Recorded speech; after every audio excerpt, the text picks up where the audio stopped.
நிகழ்தகவு. மகன்களை நம்பி அனைத்து சொத்துக்களையும் எழுதி கொடுத்த தந்தை பெற்றோருக்கு ஒருவேளை உணவு கூட போடாமல் சித்திரவதை செய்த கொடூரம். தாய் தந்தைக்கு ஒருவாய் சோறு போடாமல் குடும்பத்தோடு சேர்ந்து கரிசோறு சாப்பிட்ட மகன்கள். ஆத்திரத்தில் அரிவாளை கையில் எடுத்த தந்தை. நடந்தது என்ன?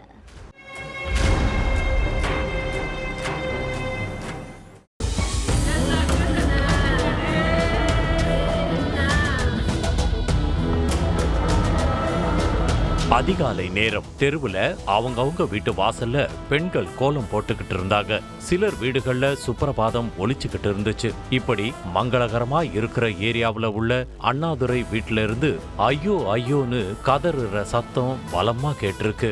என்னாச்சு, ஏன் இப்படி கத்துறாருன்னு அக்கம் பக்கத்துல உள்ளவங்க ஓடி போய் பார்த்திருக்காங்க. அப்போ அண்ணாதுரை வீட்டு வாசல்ல ரத்த வெள்ளத்துல சடலமா கிடந்திருக்காரு. பக்கத்துல அவருடைய அப்பா கந்தசாமி கையில அருவாளோட ஆக்ரோஷமா உட்கார்ந்துகிட்டு இருந்திருக்காரு. அத பார்த்ததும் அதிர்ச்சியானவங்க வீட்டுல என்னமோ வில்லங்கமா நடந்திருக்குன்னு சொல்லி உடனே போலீஸுக்கு தகவல் கொடுத்திருக்காங்க. அடுத்ததா சம்பவ இடத்துக்கு வந்த போலீஸ்காரங்க அண்ணாதுரையின் சடலத்தை கைப்பற்றி விசாரணையில இறங்குனாங்க. அதுலதான் பெத்த மகனையே கந்தசாமி எதுக்காக இப்படி கொடூரமா வெட்டி கொன்னாருங்கிறதுக்கான காரணம் தெரிய வந்துச்சு. திருச்சி மணப்பாறை கலிங்கப்பட்டியை சேர்ந்தவங்க 78 வயசான கந்தசாமி பொன்னம்மாள் தம்பதி. இவங்களுக்கு அண்ணாதுரை சின்னசாமிங்கிற 2 மகன்கள் இருக்காங்க. அண்ணாதுரைக்கு திருமணமாகி ஒரு மகன், 3 மகள் இருக்காங்க. இவருடைய பசங்க எல்லாருமே கல்யாணமாகி வெளியூர்ல செட்டில் ஆகிட்டாங்க. அதே போல மகன் சின்னசாமிக்கும் கல்யாணம் ஆகிருச்சு. இவரு குடும்பத்தோட பக்கத்து ஊர்ல வாழ்ந்துட்டு வர்றாரு. அண்ணாதுரையோட மனைவி கடந்த சில வருடங்களுக்கு முன்னால உடல் நலக்குறைவால உயிர் இழந்துட்டதால தன்னுடைய அப்பா அம்மா கூட தான் வாழ்ந்துகிட்டு வந்திருக்காரு. பெத்த மகன் கூட இருந்தும் வயசான காலத்துல கவனிக்க ஆள் இல்லாம தவியா தவிச்சிட்டு இருந்திருக்காங்க கந்தசாமியும் பொன்னம்மாளும். இருக்கிற சொந்த வீடு, சொத்து பத்து எல்லாத்தையும் தன்னுடைய 2 மகன்களுக்கும் எழுதி கொடுத்திருக்காரு கந்தசாமி. ஆனா கடைசி காலத்துல மகன்கள் 2 பேரும் ஒரு வாய் சாப்பாடு கூட போடாம சித்திரவதை பண்ணதா சொல்லப்படுது. சாப்பிட்டீங்களா, மாத்திரை போட்டீங்களான்னு கேட்கறதுக்கு ஒரு ஆள் கூட இல்லாம இருக்கிறதெல்லாம் நரகத்துல இருக்கிறத விட கொடுமையான விஷயம். அப்படி ஒரு கொடுமையான நரக வேதனையத்தான் கந்தசாமியும் பொன்னம்மாளும் அனுபவிச்சுட்டு இருந்திருக்காங்க. மகன் மகள்கள் வீட்டுக்கு வந்தாலும் அவங்களுக்கு விதவிதமா சாப்பாடு செஞ்சு போட்டு குடும்பத்தோட உட்கார்ந்து சாப்பிட்டு இருக்காங்க. ஆனா பெத்து வளர்த்து ஆளாக்குன கந்தசாமி பொன்னம்மாள வார்த்தைக்கு கூட சாப்பிடுறீங்களான்னு கேட்கல.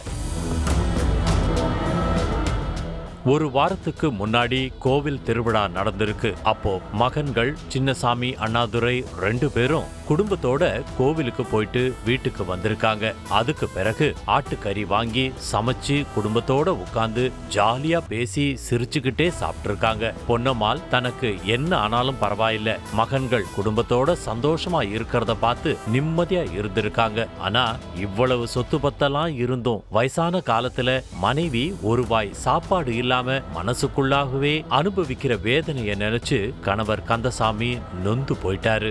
மகன்கள் மருமகள் பேரன் பேத்திகள்லாம் சாப்பிட்டு தூங்குனதுக்கு அப்புறம் மனைவிக்கு சாப்பாடு எடுத்துட்டு வர்றதுக்காக கிச்சனுக்கு போயிருக்காரு கந்தசாமி. அங்க ஒரு பருக்க சோறு இல்லாம எல்லாமே காலியா இருந்திருக்கு. அது கந்தசாமிக்கு உச்சக்கட்ட கோபத்தை ஏற்படுத்தி இருக்கு. தூங்கிக்கிட்டு இருந்த அண்ணாதுரையை எழுப்பி பயங்கரமா சண்டை போட்டிருக்காரு கந்தசாமி.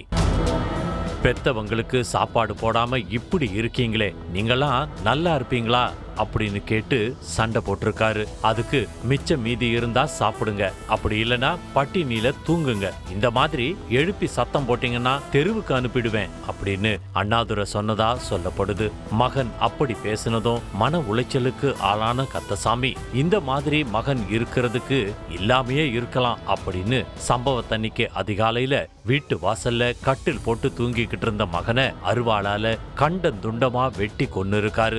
இது எல்லாத்தையும் கந்தசாமி வாக்கு மூலத்துல சொல்லி இருக்காரு. அதுக்கு பிறகு அவர் மேல மர்டர் கேஸ் ஃபைல் பண்ண போலீஸ் அரெஸ்ட் பண்ணி சிறையில தள்ளிட்டாங்க.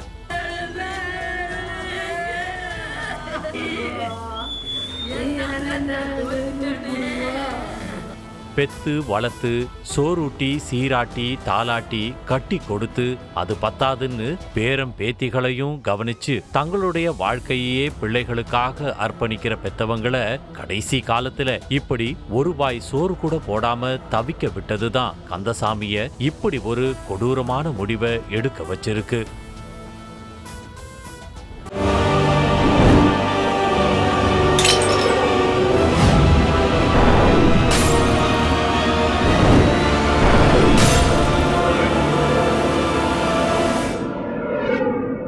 நிகழ்தகவு